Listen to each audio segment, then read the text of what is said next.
భక్తజలందరూ చేతులు ఎత్తేసారైతే వైకుంఠానికి వెళ్ళాలి అని అనుకున్నారు. మరి వైకుంఠానికి వెళ్ళాలంటే ఎవరు వెళ్ళాలి అంటే నారద మహాముని సెలెక్ట్ చేసుకున్నారు.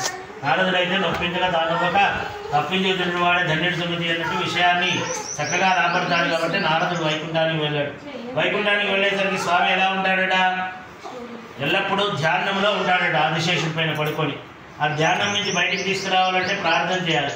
చక్కగా ప్రార్థన చేశాడు. శాంతాకారం భుజగశయనం పద్మనాభం సురేశం విశ్వాకారం గగనచతుర్జం మేఘవర్ణం శుభాంగం లక్ష్మీకాంతం కమలనయనం యోగరుధ్యానగమ్యం వందే విష్ణుం భవభయహరం సర్వలోకైకనాథం. చక్కగా ప్రార్థన చేశాడట. ప్రార్థన చేయగానే ఎలా ఉన్నాడట స్వామి? శాంతాకారుడని పేరు. అంటే ఎలాంటి కష్టాల్లో ఉన్నా కూడా, దుఃఖాల్లో ఉన్నా కూడా స్వామిని ఒకసారి దర్శనం చేసుకుంటే చాలట, ఇట్టే అన్ని బాధలన్నీ తొలగిపోతాయి. అలాంటి గొప్పనైనటువంటి రూపం కలిగినటువంటి వాడు. భుజగశయనం ఎల్లప్పుడూ ఆదిశేషుడి పైన పడుకుంటాడు కాబట్టి భుజగశయనుడు. పద్మనాభం సురేశం, నాభినందు పద్మం కలిగి పద్మములో బ్రహ్మను మానసపుత్రుడిగా పొందినటువంటి వాడు పరమాత్మ. బ్రహ్మదేవుడు శ్రీమన్నారాయణ యొక్క కుమారుడు. మనం బ్రహ్మ విష్ణు మహేశ్వరుడు అన్నదమ్ములు అనుకుంటాం అందరం, కానీ బ్రహ్మదేవుడు విష్ణు యొక్క కుమారుడు. అలాంటి అందుకని పద్మనాభుడు అని పేరు వచ్చింది. విశ్వాకారం, ఈ విశ్వమంతా వ్యాప్తి చెంది ఉన్నాడు పరమాత్మ అని వేదం చెప్పింది. వేదమే కాకుండా అవతారాలలో విశిష్టమైనటువంటి అవతారం లక్ష్మీ నారసింహస్వామి అవతారం. అవతారంలో ప్రహ్లాదు నిరూపిస్తాడు. ఎందుకంటే అందులేడ సందేహం వలదు, చక్ర సర్వోపగతుడు ఎందెందు వ్యక్తి చూసినా అందంతే గలడు దానవైనట్టు ప్రతి అణువునందు పరమాణువునందు ఉన్నాడు పరమాత్మ. అంతేందుకు మన ఆత్మలో కూడా పరమాత్మ ఉంటాడు.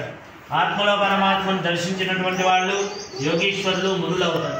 ఆత్మలో పరమాత్మను దర్శించలేనటువంటి వాళ్ళు మనలాగా సామాన్య మానవులుగా ఉంటారు. ఆత్మలో పరమాత్మ ఉన్నంతసేపు ఇలా వినగలుగుతున్నాం, చూడగలుగుతున్నాం, తినగలుగుతున్నాం, పడుకోగలుగుతున్నాం. ఎప్పుడైతే ఆత్మలోంచి పరమాత్మ వెళ్ళిపోతాడో అప్పటి వరకు మనల్ని ప్రేమించినటువంటి వాళ్ళు అయినా సరే మనల్ని తీసుకుపోయి బయటపడేస్తుంది. ఇది భగవంతుడి యొక్క గొప్పనైనటువంటి సృష్టి. అందుకనే విశ్వాకారుడని పేరు. గగన సదృశం, ఆకాశం ఎంతవరకు అయితే విస్తరించి ఉందో అంతవరకు కూడా ఉన్నాడట పరమాత్మ. కాబట్టి అందుకనే విశ్వాకారుడు అని పేరు. లక్ష్మీకాంతం, ఈ ప్రపంచమంతా కూడా లక్ష్మీ కటాక్షం పైన ఆధారపడి ఉంది. ఇలా వ్రతం చేసుకోవాలన్నా, ఏ పని చేయాలన్నా మనం అడుగు బయట పెడితే ఏం కావాలి? లక్ష్మీ కటాక్షం అనేటువంటిది కావాలి, డబ్బు కావాలి. ఆడవాళ్ళకేమో సౌభాగ్యం కావాలి, మగవాళ్ళకేమో డబ్బులు కావాలి. ఎందుకని? ఆడవాళ్ళ కోరికలు తీర్చడం.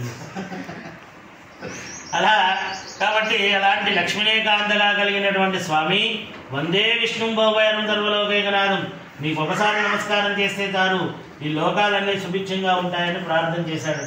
అలా చేయగానే బయటికి వచ్చాడు స్వామి ధ్యానం నుంచి. ఏం కావాలన్నారుదా ఇలా వచ్చామన్నాడు. ఏం లేదు స్వామి, భూలోకంలో సంచరిస్తూ ఉంటే ప్రజలందరూ అష్ట కష్టాల పాలవుతున్నారు, వాళ్ళ కష్టాలన్నీ తొలగిపోవడానికి ఏదైనా ఉపాయం చెప్పండి అని అడిగాడు. దీనికి ఒకటే ఉపాయం ఉంది నారదా, నేనే ఇంకొక అవతారంలో రమా సహిత సత్యనారాయణ స్వామిగా వెలిసిన్నాను. ఈ వ్రతాన్ని ఎవరైతే నియమనిష్టలతోటి శ్రద్ధాభక్తులతో ఆచరిస్తారో వాళ్ళందరికీ ఇహమందు సుఖం పరమందు మోక్షమంతా కలుగుతుంది అని చెప్పాడట. అయితే ఆ వ్రత విధానం అంతా కూడా చెప్పాడు స్వామి. ఆ వ్రత విధానం చెప్తూ ఉన్నాడు. ఒకసారి ఏమేం కావాలి, ఎలా చేసుకోవాలి, ఎప్పుడు ఏ విధంగా చేసుకోవాలని చెప్తున్నాడు. చక్కని ఒక పీఠాన్ని ఏర్పాటు చేసుకొని దాన్ని ముగ్గులతో అలంకరించుకొని, చక్కని పువ్వులతో అలంకరించుకొని, దానికి పచ్చని తోరణాలను కట్టుకొని, ఒక నూతన వస్త్రాన్ని పరిచే వస్త్రంలో కన్నులాలంటే బియ్యం పోసి ఆ బియ్యంలో ఆదిత్య నవగ్రహాలను ఇంద్రాదష్టదిక్పాలను ఏర్పాటు చేసుకొని కలశం పెట్టుకొని కలశంలో నీళ్లు పోసుకొని దానిపైన కొబ్బరికాయ పెట్టి దానిపైన వస్త్రం పెట్టి స్వామి విగ్రహం స్వామికి ఇష్టమైనటువంటి రవ ప్రసాదాన్ని నివేదన చేసి ఎవరైతే 5 గంటలు వింటారో వాళ్ళందరికీ ఇహమందు సుఖం పరమందు మోక్షం అంతా కలుగుతుందని చెప్పాడు.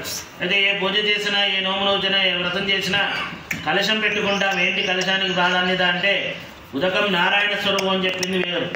కలశంలో ఏం పోయాలి? నీళ్లు పోయాలి.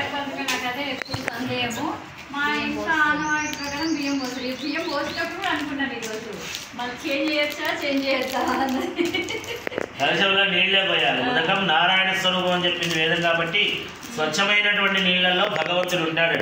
అలాంటి మరి స్వచ్ఛమైనటువంటి నీళ్ళు మనం ఒకవేళ పోసినా కూడా ఎక్కడో నల్లాల ద్వారా ఎక్కడి నుంచో వచ్చినటువంటి నీళ్ళు కాబట్టి శుచి శుభ్రం అనేటువంటిది లేదు కదా. బోరు ద్వారా వచ్చినటువంటిది ఎవరు ముట్టుకున్నారో తెలియదు, పైపు ఏ విధంగా ఉందో తెలియదు కదా. దాంట్లో స్వచ్ఛమైనటువంటి నీరు పోయాలంటే చక్కగా మడితోటి నీళ్లు పట్టుకొని పోయాలి. అలా మనం చేయలేం కాబట్టి ఉన్నటువంటి నీళ్ళు కోసం మరి ఎక్కడ ఉంటాడు? కొబ్బరికాయలో ఉంటాడు భగవంతుడు.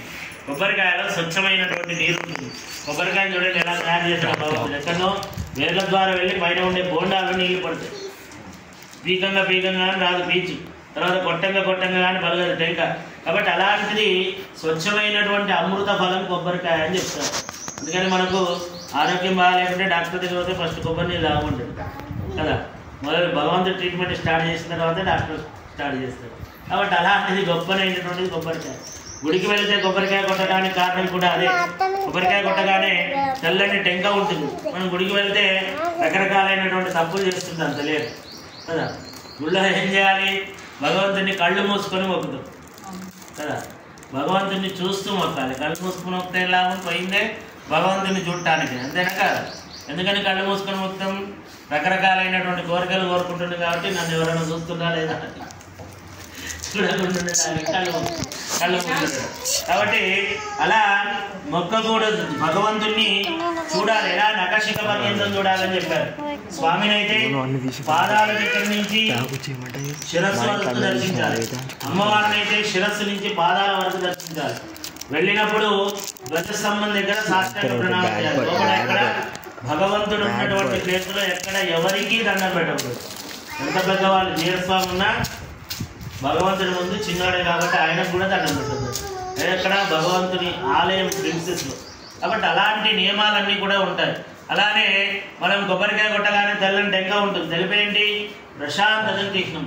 స్వామిని ఏం కోరుకోవాలి? ఇలాంటి ప్రశాంతమైనటువంటి జీవనాన్ని స్వామి అని కోరుకోవాలి. కానీ మనం ఏంటి సామాన్య మానవులం కాబట్టి రకరకాలైనటువంటి కోరికలు కోరుతాం.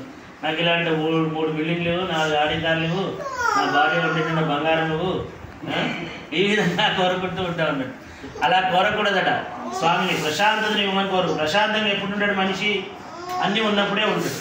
కాబట్టి ఇండైరెక్ట్గా స్వామిని ఏం కోరుకున్నట్టు? అన్నీ ఇవ్వమని కోరుకున్నట్టు. ఈ విధంగా కొబ్బరికాయకు అంత మహిత్యం ఉంది. దాన్ని పూర్ణ ఫలం అమృత ఫలం అని కూడా చెప్తారన్నట్టు. అలాంటి గొప్పనైనటువంటి కొబ్బరికాయలో అందుకని ఏ పూజ చేసినా దేవుడి గుడి ప్రతిష్టలు చేసినా కలశాలు పెట్టుకొని కొబ్బరికాయలే పెడతారు. అందుకని అలా పిలవగానే వచ్చేస్తాడట స్వామి. అలా పిలుచుకొని స్వామికి పంచామృతములతో అభిషేకం చేసి స్వామికి ఇష్టమైనటువంటి రవప్రసాదాన్ని నివేదన చేసి ఎవరైతే ఏది కథలు వింటారో వాళ్ళందరికీ ఇహమందు సుఖం పరమందు మోక్షమంతా కలుగుతుందని మనకు వ్రతంలో చెప్పడం జరిగింది. అయితే ఈ మధ్యకాలంలో చక్కగా భక్తి అనేటువంటిది పెరిగిపోయింది. అవునా కాదా? ఎందుకని పాపం పెరిగితే భక్తి పెరుగుతుంది. అలా ఒక్కొక్క వారానికి ఒక్కొక్క దేవుడిని ఎంచుకున్నాం మనం. సోమవారం శివుడు, మంగళవారం ఆంజనేయ స్వామి, బుధవారం అయ్యప్ప స్వామి, గురువారం సాయిబాబా, శుక్రవారం అమ్మవారు, శనివారం వెంకటేశ్వర స్వామి, ఆదివారం పనికిరాని పనులు చేస్తాం కాబట్టి ఏం పెట్టుకోరు కదా. మీరు వాళ్ళ ఆదివారం చక్కగా వ్రతం చేసుకుంటే చాలా సంతోషం. ఎప్పుడైనా ఆదివారమే చేసుకోండి. ఎందుకంటే ఈరోజు ఒక రోజన్నా శుభ్రంగా శుచిగా మంచిగా ఉంటాం. ఎలాంటిది లేకుండా. అవునా? అంటే ఆదివారము అసలు మనం పూజ చేయాల్సింది ఆదివారం రోజు సూర్య భగవానునికి పూజ చేయాలి.